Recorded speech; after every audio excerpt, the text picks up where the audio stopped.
2022 start பண்ண இந்த journey 2025 PR கிடைக்கக்கூடிய மாதிரி இருந்துச்சு. 2022 எங்கே போகிறோம், ஏதாவது ஒரு ஃபாரின் கண்ட்ரிக்கு போகணும்னு சொல்லி யோசிச்சு வச்சேன். ஸோ அது அந்த இயரே வந்து ஓகே ஆஸ்திரேலியா போவோம்னு டிசைட் பண்ணேன். பிறகு 2023 ஃபெப்ரவரி வந்து ஆஸ்திரேலியாவுக்கு வந்துட்டேன். 2025 ஃபெப்ரவரி வந்து எங்களுக்கு பிஆர் கிடைக்குது. ஸோ இந்த ஒரு ஜேர்னியை தான் வந்து நான் உங்களோட இன்றைக்கி ஷேர் பண்ண போகிறேன். ஸோ இந்த வீடியோவை நீங்கள் புதுசாக பார்க்குறீங்கன்னு சொன்னால் சப்ஸ்கிரைப் பண்ணிவிட்டு பாருங்கள். அப்போ தான் நான் போகிற வீடியோக்கள் எல்லாமே உங்களுக்கு ஈஸியாக பார்க்கக்கூடிய மாதிரி இருக்குது. ஸோ இந்த வீடியோவில் வந்து நான் 2022 ஏன் நாங்கள் ஆஸ்திரேலியாவுக்கு போக யோசித்தோம் அண்ட் என்ன விசாவில் வந்து நாங்கள் 2023 அப்ளை பண்ணி வந்தோம். பிறகு எந்த விசா மூலமாக வந்து பிஆர் எங்களுக்கு கிடைச்சிது.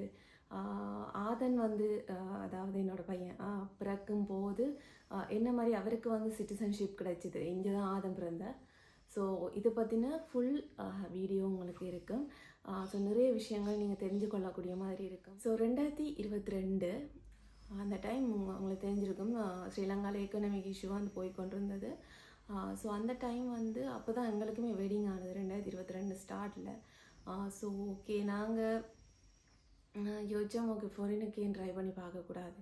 அண்டு நான் வந்து ஆக்சுரியல் ஸ்டடீஸ் படிச்சிருக்கேன். ஸோ நான் வந்து அங்கே ஒர்க் பண்ணிகிட்டு இருந்தேன், இவருமே ஒர்க் பண்ணிகிட்டு இருந்தேன். இவர் கெமிக்கல் இன்ஜினியர், நான் வந்து ஆக்சுரியல் அனலிஸ்ட். ஸோ ரெண்டு பேருமே அங்கே ஒர்க் பண்ணிகிட்டு இருந்தேன். ஸோ ஒர்க் பண்ணிகிட்டு இருக்கும்போது என்ன விசாவில் வர்றதுன்ற ஒரு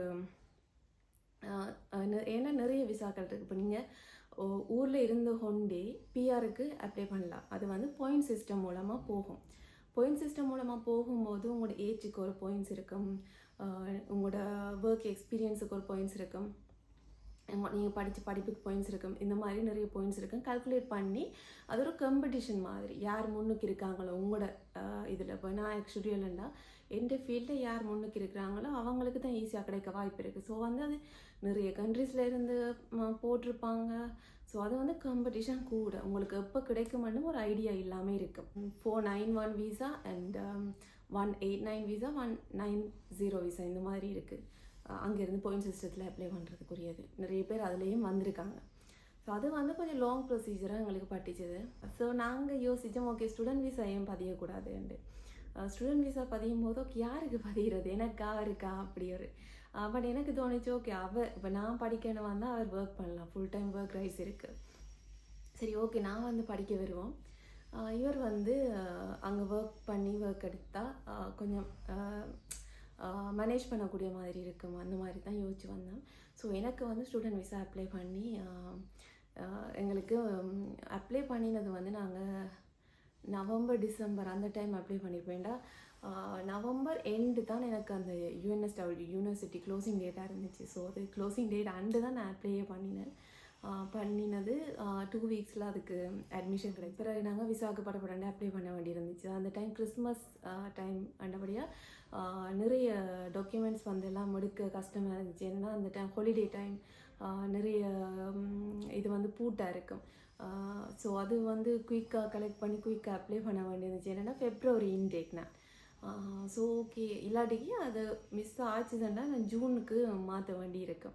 ஸோ எனக்கு அதை மிஸ் ஆக விருப்பம் இல்லை. ஸோ நாங்கள் குயிக்காக கலெக்ட் பண்ணி எல்லாத்தையுமே எடுத்து பதிஞ்சிட்டு பிறகு அடுத்த நாளே பார்த்திங்கன்னு சொன்னால் அதுக்கு அடுத்தடுத்த நாள் வந்து நாங்கள் மெடிக்கல் கொடுக்க வேண்டியிருந்துச்சு, பயோமெட்ரிக்ஸ் கொடுக்க வேண்டியிருந்துச்சு. ஸோ இதெல்லாம் கொடுத்து ஒரு 3 டேஸில் எங்களுக்கு விசா கிடைச்சிட்டுது. ஜனவரி 13 எங்களுக்கு விசா வந்தது. ஸோ 1 மந்த் தான் இருக்குது, லீவுக்கும் அப்ளை பண்ணல.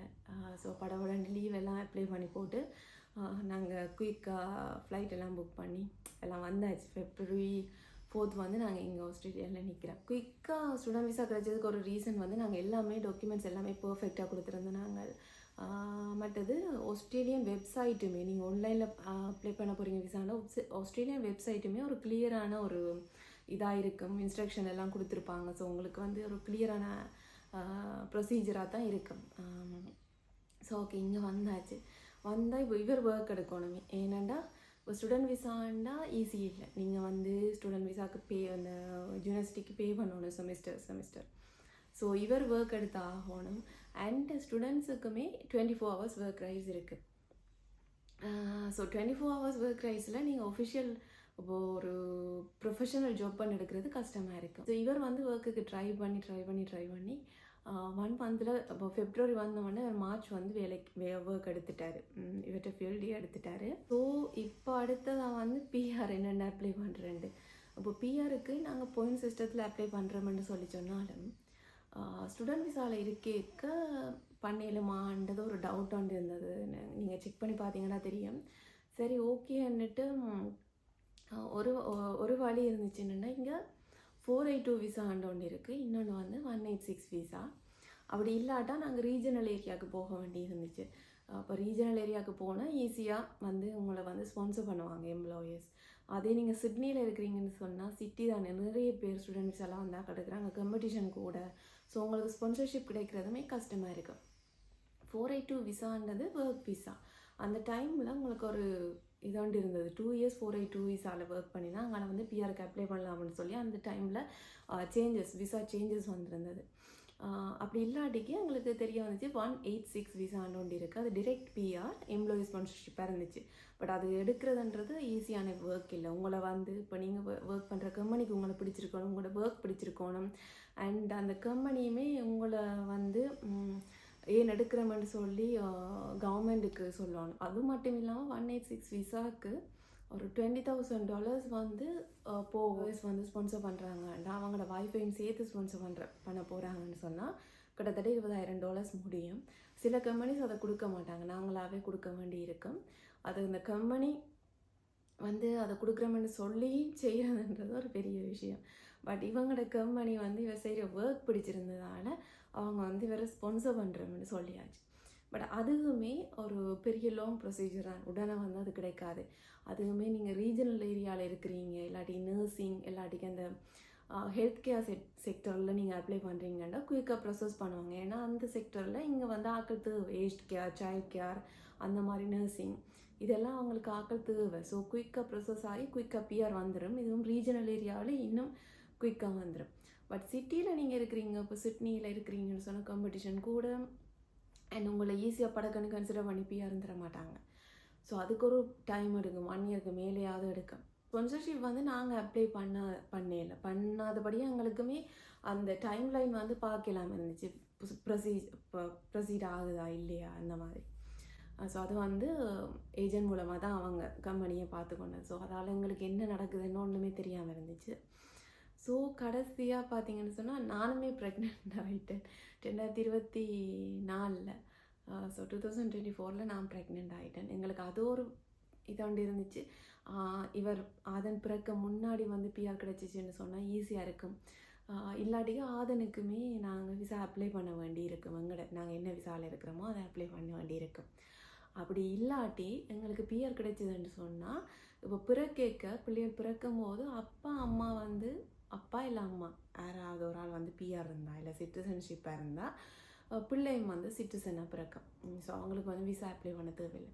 ஸோ எங்களுக்கு அது மைண்டில் ஓடிட்டு இருந்துச்சு. ஏன்னா அதண்ட டியூ டேட் வந்து மார்ச்சாக இருந்தது, 2025. ஸோ இப்போ பிஆர் வரும், அதுக்கு முதல் வந்தால் ஓகேயா இருக்கும் அப்படி நிறைய ஒரே டென்ஷனும் இதுவுமா போய்கொண்டே இருந்துச்சு. இது பார்த்தீங்கன்னு சொன்னால் கடைசியாக 2025 ஃபெப்ரவரி எங்களுக்கு பிஆர் கிடைக்குது. மார்ச் வந்து ஆதன் பிறக்கிறேன். ஸோ ஆதன் வந்து சிட்டிசனாகவே பிறந்துட்டார். அதால் எங்களுக்கு கொஞ்சம் அவருக்கு விசா அப்ளை பண்ண வேண்டிய தேவையும் இருக்கையில். ஸோ இதுதான் வந்து எங்களோட பிஆர் ஜேர்னி.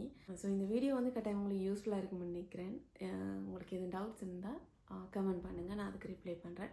அண்ட் இதை பற்றி வேறு எதுவும் டீட்டெயில்டாக உங்களுக்கு வீடியோ வேணும்னு சொன்னால் அதையுமே கமெண்டில் போடுங்க. தேங்க்யூ.